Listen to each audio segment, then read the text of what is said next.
Bagang ipalit po si Cayetano bilang bagong Senate President. Kaya sabi natin, wala na talaga itong Senado. Kailangan i-abolish na. Pagkatapos, itong si Alan Peter Cayetano, may proposal po. Pinare-resign lahat at mag-snap election. Kayo ang mag-resign. Kung sino yung sangkot, yun ang mag-resign. Yan o.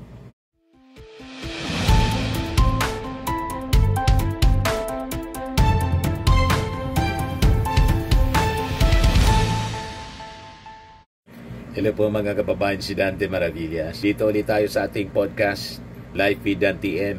May kapapasok na balita mga kababayan ngayon. Si Ping Lacson finally nag-resign na po bilang chairman ng Senate Blue Ribbon Committee. Kasi napifeel ni Ping Lacson ayaw na sa kanya ng kapwa mga senador kasi may mga sabit. Ayan, Lacson inanunsyo pagre-resign bilang chairman ng Senate Blue Ribbon Committee. Kapapasok na balita, inanunsyo ni Senate President Pro Tempore Senator Ping Lacson ang pagbibitiw bilang chairman ng Blue Ribbon Committee sa Senado. So sabi po niya, since all chairpersons niya of the Senate Committee are elected by our peers, I serve at the pleasure of my colleagues, particularly the members of the majority. So sabi ni Ping Lacson sa kanyang pag-announce ng pag-resign, rightly or wrongly, when quiet a number of them have expressed disappointment over how I am handling the flood control project anomalies, I thought it's time for me to step aside in favor of other member who they think can handle the committee better. So malamang mga kababayan, balik sa kamay ni Marcoleta. At malamang, ang isa pang mangyari, palitan din si Tito Sen ni ang maugong na pwedeng pumalit, hindi na po si Chis Escudero, kundi si Alan Peter Cayetano siguro as Senate President. So nakikita natin kung paano magtakipan sila. Kita ninyo, mga kababayan, pinagkaisan si Ping Lacson. Kasi si Ping Lacson, truthful lang. Ang gusto niya, sabi niya sa mga previous interviews, kung saan niya tayo dalhin ng ebidensya. Kaya lang, ang problema, yung mga ebidensya nagsasabi, maraming sabit sa kanyang mga kasama.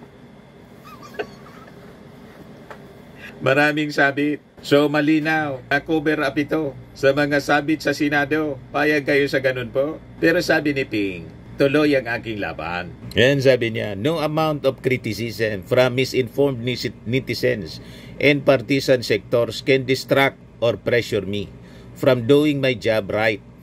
But when my own peers start expressing their group or individual sentiments, maybe it is best to vacate.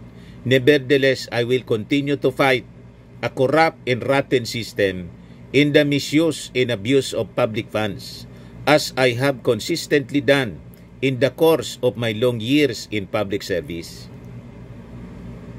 Yan mismo yung post niya 1 hour ago mga kababayan, before siya na mag-decide na finally na mag-resign. Sabi niya, hindi man chairman ng Blue Ribbon, tuloy ang laban ni Senator Ping Lacson kontra katiwalian.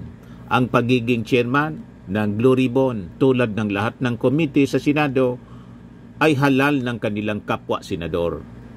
Matapos ipahayag ng ilang kasamahan sa Senado ang kanilang pag-alinlangan sa isinasagawang investigasyon hinggil sa mga maanomalyang flood control projects, magbibitiw bilang chairman ng Senate Blue Ribbon Committee si Senador Ping Lacson.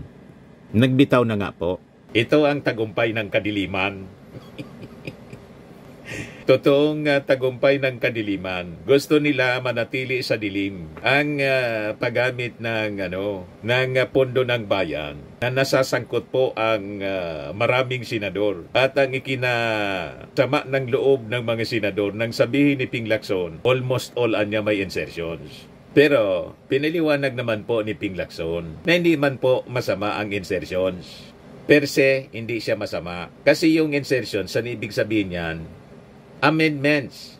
And that is part of the power ng Congress na mag-introduce ng mga amendments or insertions. Ang masamaan niya, sabi ni Ping, kickback. Nag-insert ka, pagkatapos pinangialaman mo yung project, humingi ka ng komisyon at tumanggap ka. Madaling sabi, kickback o pagnanakaw, yun ang masama. Pero kung halimbawa may insertions ka at pinabayaan mo siya na ma-implement ng maayos, hindi ghost project or substandard, ano man ang masama noon? Kung pinakinabangan ng bayan. Ang masama kung ibinulsa. Tama si Ping po. Ito yung interview kay Ping Lacson kanina sa DCWB. Pakinggan natin yung parte. Nabibitin kasi suspended until further notice itong investigation. Yung mga nakalipas po ninyong mga pagdinig, marami na talagang lumalabas eh. May mga testigo rin po or resource person na nadadagdag patungkol po sa issue ng flood control project. Kung maghihintay pa po na matagal, baka mabitin din yung ating mga kababayan.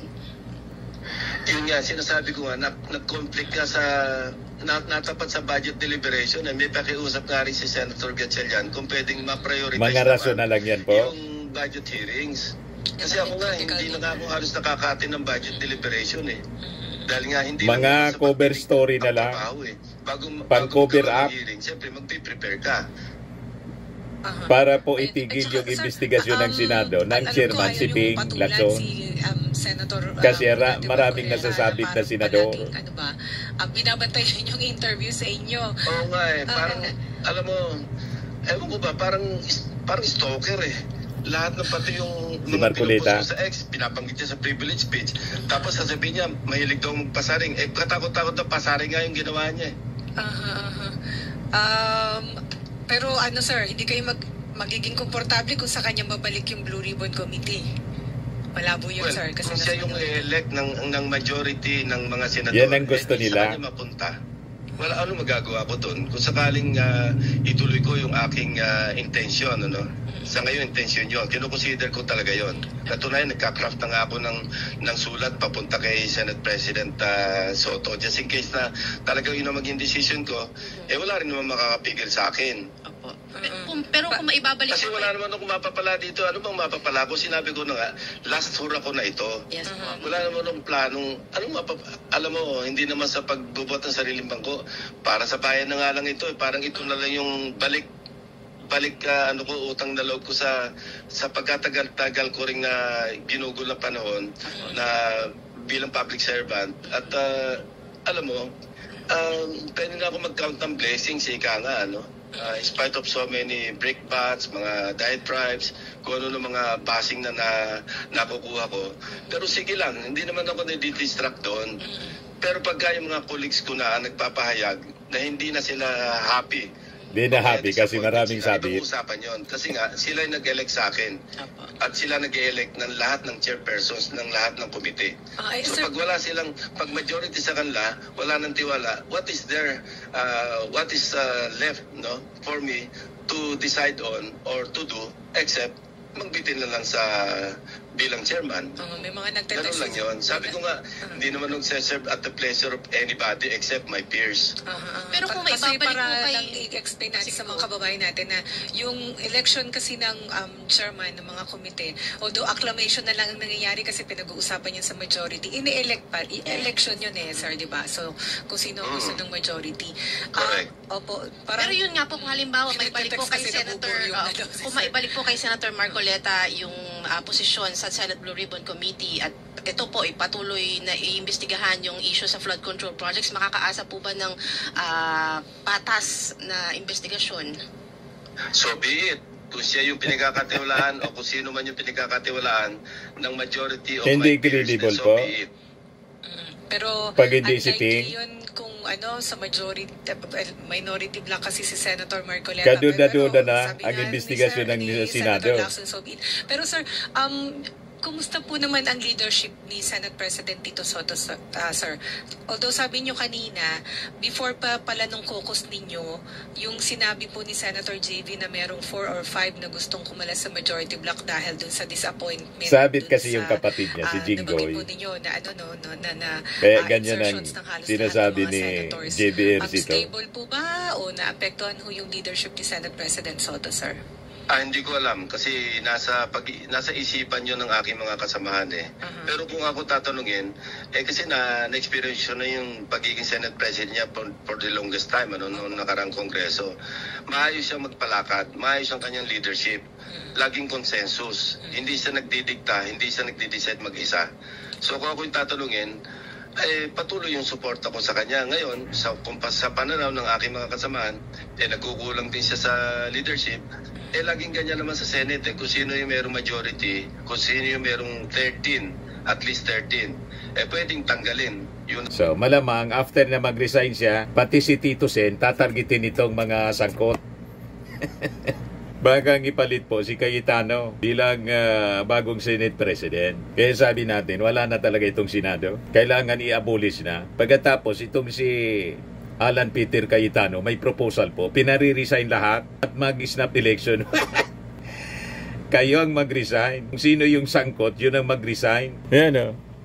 Cayetano proposes snap elections to restore public trust. Sa inyo man lang walang tiwala sa Senado ang ating mga mamamayang Pilipino kasi tingnan ninyo ang pinagagawa ninyo. Yan o, sabi niya. In his social media post, Cayetano suggested that all elected national officials, including President, Vice President, Senators, and members of Congress, voluntarily resign to pave the way for new elections. Under his proposal, no incumbent official, just a clean slate for the Filipino people, sabi po niya. Cayetano said, the public has grown increasingly distrustful of politicians and government officials. I dare say, now, more than ever in our history, politicians are suspects. Mandadamay kayo lahat. Ang suspect, yung mga Duterte na sinusuportahan ninyo. Ang ating Pangulong Bongbong Marcos, siya yung nagkalkal, nag-expose ng mga anomalya sa flood control. Sabi nga ng ating Pangulo, maya naman kayo pagkatapos idadamay ninyo. Huwag kami Cayetano, pagagastusin mo pa yung ating mga mamamayang Filipino for another election. Mag-eleksyon sa 2028. Yan ang dapat. At hindi na kami boboto doon sa mga trapo na tulad ninyo. Pipili kami ng mga bago na mga personalities. Mandadamay ka pa. People have lost trust in government officials. Honestly, who can blame them? Calling the idea a sacrifice from public servants. Cayetano said a clean slate could serve as a turning point for national renewal and revival. Huwag kami. Anong ginawa ninyo nung panahon na mag-people power laban sa dating Pangulong Marcos Sr.? Nang iniloklok si Cory, nang tingin ninyo santa, ano nangyari sa Pilipinas? O di ba? Walang nangyaring maayos. Nagkandalit-silitsi ang ating bansa. Kaya nga ibinoto by landslide yung ating Pangulong Bongbong. Nadamay lang si Sara na nagkaroon ng 32 million votes. Kasi 31 million mga Marcos supporters. Doon sa issue ng korupsyon ng Vice Presidente, confidential funds, wala kang sinasabi. Yung Senado, nasira sa kakadikit ninyo kay Sara, kay Digong. Just imagine, yung Senado, tinamaan ng lahat ng bagyo at lindol. Ang ating bansa, yung Cebu. Ano yung mga topics ninyo dinidiscuss sa Senado? Yung house arrest ni Digong, nagresolusyon kayo. Anong klaseng Senado yan? Saan ka nakakitang mga taong ganyan? Napakamamanhid ninyo. Tinamaan na ng lindol. Ang bukang bibig pa ninyo, si Digong pa rin. Yung humanitarian considerations kay Digong. Pagdating doon sa AJK victims, silensyo kayo, tahimik kayo. Kayo ang mag-resign. Lahat kayong mga senador, mag-resign kayo. Mula Vice Presidente hanggang mga senador. Kasi sabi ni Ping Lacson, lahat ng senador, almost all. Isa ni Angara man lang daw ang wala. Sabi ni Katunying sa kanyang document na hawak, na insertions. Kaya pinag-initan ng kampo ninyo, ng grupo ninyo, si Ping Lacson. Kaya nag-resign na lang as chairman committee ng Blue Ribbon. Kasi gusto ninyo mag-chairman si Marcoleta. O di ibalik ninyo si Marcoleta. Di ba? Sigurado bubulusok ang trust ratings ng Senado at isusumpa kayo ng mga mamamayang Pilipino sa ginawa ninyo kay Ping Lacson. Ito pa, isa pa si Amy Marcos, may official statement ngayon. Sabi niya, sa Lunes nakatakdang hirangin si Boying Rimulya bilang ombudsman. Tunay nga ang kulay itim pa rin ang kulay ng bayan, nagluluksa. nababalutan ng pangamba at kawalan ng pag-asa sapagkat ang huling bantayog ng pananagutan ay pinilit wasakin ng politika at kalapastanganan sa konstitusyon. Isang sapilitang pagtatalaga ng taong hindi karapat-dapat, may mga nakabinbin na kaso at may bahid ng kawalang hustisya. Iligtas mo ang inyong bayan, Panginoon. Kawalang hustisya kay Digong. Yan ang minimin mo. Kawalang hustisya pagdating sa kaalyado mong si Digong pagkatapos kay Sara. Ang hindi mo, Amy Marcos, napapansin at pikit mata ka yung kawalang hustisyang totoo sa mga na-EJK ni Digong. Yan ang totoo niyan. Pagdating doon sa mga pinasangkutan na kaso ni Digong, pikit mata ka. Tapos, si Boyeng Rimulya, sasabihin mo may kaso. Kayo man lang yung nagkaso. Gusto mo kasi hindi makaupo si Boyeng Rimulya kasi takot kayo. Si Boyeng nandyan sa ombudsman, mati na si Inday Sara. Malamang makasuhan sa ombudsman. The same case sa inarchive na impeachment case laban kay Sara. Huwag kami Amy Marcos. Sabi ni Yayam Dizon, isang Marcos supporter na galit na kay Amy Marcos. Kung totoo itong statement ni Manang Amy, ang initial reaction ko ay yahoo, magtago na ang mga kawatan sa gobyerno. Sabi ng mga nag-react, iba talaga ang tabas ng dila ni Amy, ang laki galit kay Secretary Boyeng. Sabi ni Olivia Villa, what a good news. Sabi ni Eli Portillo, salamat naman, go Boyeng, go for the corrupt and drug protectors in the government. Sabi ni E.R. Bautista, yes. Lolita Valdez, yes, yes, yes. Sabi ni Heriberto Jr. Doble, yes. Masamang-masamang ang loob ni Amy Marcos kasi hindi sila nagtatagumpay. Yung designated survivor niyang kaibigan, nag-appoint sa sarili niya para pumalit kay PBBM na kapatid niya. Imagine that. Mas matimbang si Sara kaysa sa kanyang kapatid na presidente. Saan ka puluti na ganyang uri ng kapatid? Dikit ng dikit. Kay Sara Duterte, pati kay Digong. Pinagbantaan na ni Sara si PBBM, si Martin pagkatapos. Galit kasi siya kay Martin pagkatapos kay Lisa Marcos. Wala siyang komento. Pati yung ini-imagine ni Sara na tanggalan ng ulo yung kanyang kapatid. Pati yung kanyang tatay. Gustong hukayin ni Sara. Itapon sa West Philippine Sea. Saan ka nakakita? Tapos kaibigan mo pa. Malinaw kung sino yung kampo ng kadiliman. Malinaw kung sino ang kulay itim. Kayo yung may maitim na budhi. Diba? Baliktad lahat. Masyado nang nalason yung isipan, mga kababayan ni Amy Marcos. Dahil sa galit niya, silos niya kay Lisa Marcos at kay Martin. Si Martin kasi, yan ang pinagdududahan nila, nalalaban sa pagkapangulo. Kaya target ng lahat niyang kaalyado si Martin. Si Sara, naging si Martin ang bukang bibig. Ang akala ko ba, si Martin, walang sinabi, walang ratings. Ilumabas sa latest na survey po, talo na ni Martin siya sa trust ratings. Talo na ni Martin si Sara. 60 to si Martin. 58 na lang si Sara. O diba? Kaya ang gustong mangyari ni Alan Peter Cayetano na kaalyado nila sa minority. Mag-resign daw lahat. Gustong idama yung lahat mga kababayan. Kayo siniswerte? Napakagastos ng eleksyon. Pagkatapos, pag nag-eleksyon, magbo-vote buying lang. Kanya-kanyang propaganda. Tapos, mamimili lang ng boto. Tuloy ang korupsyon.